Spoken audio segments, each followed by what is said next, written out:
Thank you for tuning in to Thrasher Opera House Presents. We're here with Jesse Roper. How's it going? Real good. Good, good, good. Um, can I just say that I am ecstatic for you to be coming to Thrasher? Oh, I, really? oh my gosh. Um, our executive director, Rachel, poked her head in the office one day and said, "Hey, have you heard of this guy?" And I about cried. I Oh, was cool. Did like, you already know my stuff or something? you were like my top 5 artists on Spotify No a couple years way. ago. Yeah, I was like, That's of course awesome. I know Jesse Roper. So What I song? I was hooked with Cool Whip. Um, Okay.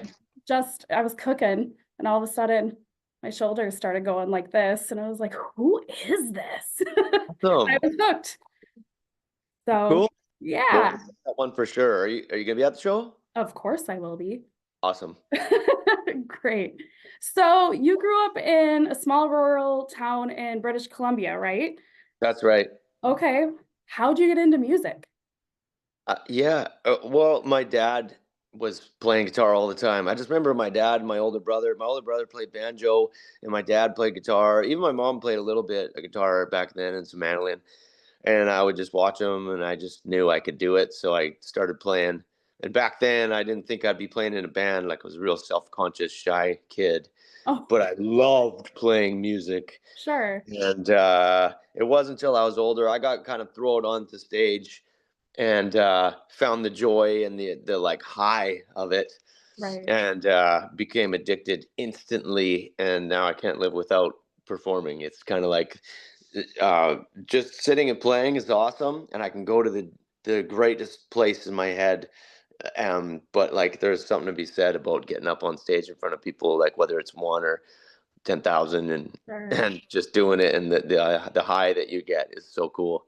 Yeah, I bet. I mean, you went from shy little guy to playing with names like Samantha Fish and like Yeah, it's crazy. We just had Samantha Fish here over the summer and it it's just crazy to see that transition, I'm sure. How'd that transition work for you? Going from being this little shy guy to playing with all these big names on these big festivals like what it was it? Keeping the yeah, Blues the Alive Cave Jam. Cruise and Cave Jam and all that. Yeah, we're stoked about that one. I mean, I didn't even know there was a cave in Nashville that you could play in. I had no idea. And then I got sent pictures of it because they're like, "Oh, this is festival. It's in a cave." I was like, "Well, that sounds groovy." And then they sent me pictures. I'm like, "Oh, we're playing that?" It's kind of like, I don't know, if somebody told me I was playing Red Rocks or something, I'd have a similar reaction. Some of these places are like Right. bucket list. Oh, Um, yeah, I but bet. I mean, every stage I've had stages that I really look forward to, and then I get up there, and it's not always like as great as you imagine it would be. Like, it's Right. always awesome, but then there's sometimes you're playing at a small little club, and there's just something about the interaction you're getting with the people there Right. that is more. And so I never know. I try not to set my expectations too high for anything, but yeah, Sure. Well, I'll big. let you know, Thrasher has a reputation for being intimate. I mean, we're a 200 seat venue and it's historic. And you walk in and you even just feel the history and the passion that's gone into the place. So I think you'll be pleasantly surprised. I think I will be too. Cool, cool, cool. Your latest single, Turn It Up. Yeah, You mentioned that it was one of your favorites from this last batch of songs you had. Why is yeah. that? Well, oh man, the feeling I get when I listen to it, and when I wrote it, I felt really good about it. And when I recorded it, like, some of these songs, I write them, and I love them all when I write them.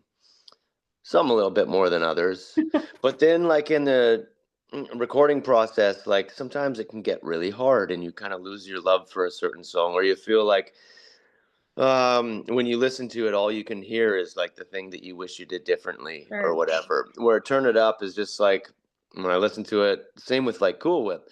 When I listen to that song and Turn It Up, all I hear is like happiness, and my true self like Yeah. made it through to that song, and the producer like captured what I do exactly, kind of how I imagined it, or even better. So, Right, and when I was recording that one, usually it's like, like I really like to perform. I'm playing, I'm singing, I'm doing it all at once. I can feel my soul moving. right, And with a lot of recording, you're like splitting those things apart. You're singing it, and then you're playing it, and then you're adding all these things to it. It's kind of fun. You get the whole Lego aspect of it, sure. and that can be very exciting. But I just feel more comfortable doing the both at the same time. And for this one, he was like, "Okay, well, I just want to put out some mics, and like I'll play some bass, and we'll just try and figure this song out. It seems pretty simple." And so we were jamming it, and the mics were going.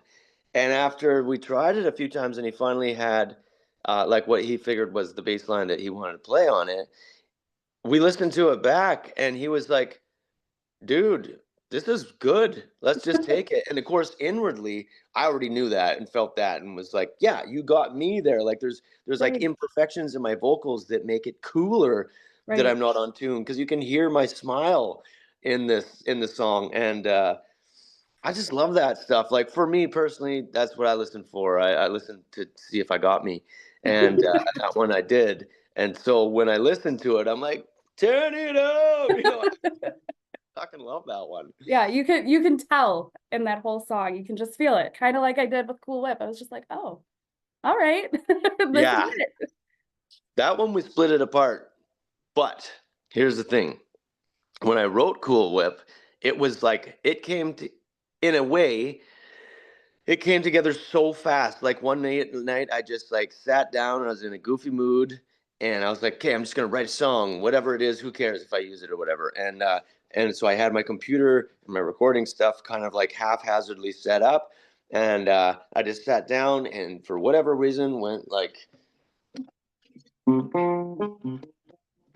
There it is. and I was like, "Oh, damn!" And I just recorded that for a bit, and then I don't know. I just took back the beginning and listened to it and added, "Oh," Love and it. so I got some guitar stuff all put together, and then I was like, "Okay, what is this?" And I went outside and I have no neighbors, and so it was like dark. There was like the moon was in the sky, and I was just staring at the sky, taking a pee. And all of a sudden, it was like Snoopy roll hard, he got low, and I just like ran back into the house, and I recorded that and like a whole bunch of other verses that did like the song would have been like 10 minutes long if I included everything. I had to break it down a little bit, but there's a whole bunch of sounds and like the guitar solo all the guitar sounds are the original ones that I made that night. Oh, And so that like once again that like happy energy yep. was captured. And so 50% of that song is like what I did that night and all the backup vocals and stuff. And then the other 50% just came together in the studio and we sort of like organized it into a song. Sure. And so there's so much of that original energy captured and I just love that because once again there's like these little things that just like give it character. Right. Sometimes when you're in the studio you're hunting for quality and perfection so hard that the character is lost. Yeah, And the I feel, rawness gets lost and yeah, that happens to me really fast. Like I'm trying so hard to do well at what I'm doing in there that like I'm trying too hard, right. and it's hard not to because you got a click track and it's going big, big, big, boop, Right. big, big. Like that's not how I play music. I don't hear that when I'm just like Right. I hear that and it's groovy. So yeah, yeah. I'm usually a fan of the ones where there's some kind of like my character gets caught and turn it up for sure. Awesome. Yeah, that's a good one. Good one. And just kind of like your songwriting, it's raw and it's just happy. And I've noticed that with your social media post. I mean, you posted something about your dad announcing a show, Yeah. and you could feel the joy and the energy just from what you wrote. Tell me about that. I mean, it sounded like a pretty special moment. Yeah, it was. It was. I mean, yeah, I've been, like I said in the post, I've been trying to get dad on stage forever. Like, and he's such a huge proponent of what I do.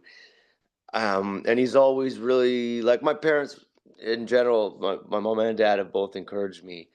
to like keep going and pursue this. And as I've gotten older, they haven't been like, maybe it's time to become something else. They're just like, they're like, what happened today? Is there any other news? And No. like things are steadily going up, which they can see, which I'm sure that comforts them. But their son is like, there's, like, I may never buy a house, or like do these things that lots of my siblings and friends and whatnot do. I live a completely different life, but I think they really enjoy it, and they see me being really happy. So when Dad called me up and was like, "Yeah, I'll introduce you tonight," I was kind of like, because it was a big deal. We had two sold out shows at uh, at the theater there, and it's 1,400 people in the night, and so that's quite a few. That's my biggest, best market, and it was a special night for me, anyways, just to get to do that and go home. Like I hadn't played it for the hometown crowd in quite a while, so there's a lot of build up to that always. Because once again, like when I play on the road, I feel like really good and free, and even a little bit more casual because these people don't know what to expect. Whereas back home, they know me, There's an and expectation. yeah, I just want to blow their minds. Like, and so sometimes I put a little too much pressure on myself. But here's Dad, and he's almost relieving some of that pressure off of me Sure. by going up there and being part of the show with me, which I couldn't be happier for. And then not only did he like get up there and do it, he did a really great job, and he had all these like quirky little jokes that he made Oh, about the band and being on the road, and how like the band's wives couldn't remember their names and all this stuff because we've been out so long, and there was all these little things. So he had like a full spiel, and he had his paper, and I could tell he was nervous. His hands were shaking, and he didn't look at it. He just like went out there like he'd done it 1,000 times, and introduced me, and everybody loved it, and it made it so much more special for, I think, everybody there, because everybody I'm can sure. recognize the value to that. And Right. I was standing behind him, and I wish I had a camera so bad. I never remember to bring my camera anymore. Back when I was like 16, I took my camera everywhere, but it was film, and I like that better. Right, right. But I'm standing behind him, and he's like silhouetted in the lights. And you Oh, can't really see anybody when you're in the theater. You can see like the front 6 rows. That's about right. it. But they're all there, and you can sort of feel the buzz of them. And he's doing this, and I had tears just like totally welling up and falling down my face. And we got into the first song, and like I couldn't focus. So I was just like, holy I got to get my head back into it here. And Right. yeah, it was so cool. Special. Super Yeah. special. And afterwards, he's like, I was like, "How did you feel, Dad?" He was like, "Oh, I went back to my seat. I couldn't sit still. I was so excited. That was such a rush." I'm like, "Good. He That's gets what it I now. feel when I do it." Right, right. Oh Yeah, my that's gosh. that's the thing. That's what makes me feel so alive in life in general, because I'm getting that. Right. And he got it. And for a few days, you could see he was still buzzing off of Just it. glowing, happy. Yeah, Oh, how cool. How cool. yeah. I want to get my mom up there somehow now. Oh, let's work on it. Hmm. Yeah. Does she want to come to Wisconsin? I think it's a little out of her way, Yeah. but one day maybe if I ever have like more money, I can fly her out to some fancy gigs. You Perfect. know, yeah, we'll get her to the opera house. She'll stand up there, and yeah, Mom's got good jokes too. I bet she'd have the house roaring. Perfect. Perfect. Perfect. Yeah, Well, is there anything else you want to talk about? Is there anything you want to share? I mean, I or got do you want to another save it all for the song. show? Yeah, I mean, no, I'll be playing it at the show and saying it all at the show too, I'm sure. But no, I'm stoked. I haven't been on tour. Well, I played those last two Victoria shows in November. We played one more in Vancouver, and like I'd say the last like 6 shows that I did were the best. Oh, That awesome. like they were my favorites. So it's been nice to have the break, but I'm really excited to get back on the road Yeah. again, and do I another bet. Yeah, month we're out. your first stop, aren't we? You are. Oh, So and then where are you headed then? then we go to Chicago. Okay, very So cool. I mean, I don't think we're gonna have time for much of a practice beforehand, but we got this. It's gonna be awesome, and like, yeah, there will be some like first night energy that I'm sure I will be like I so love happy to it. be there. I'll be right there with you, like, just freaking out. Yeah, cool. Very Well, cool. look forward to seeing you there. Yeah. Well, again, thank you so much for doing this, and we're really looking forward. You guys, Jesse will be here on March 1st at 7:30. You can get your tickets at thrasheroperahouse.com. And that's all we have today. Thank you again, Jesse, and we'll see you soon. Okay. See ya. Thank you. Bye.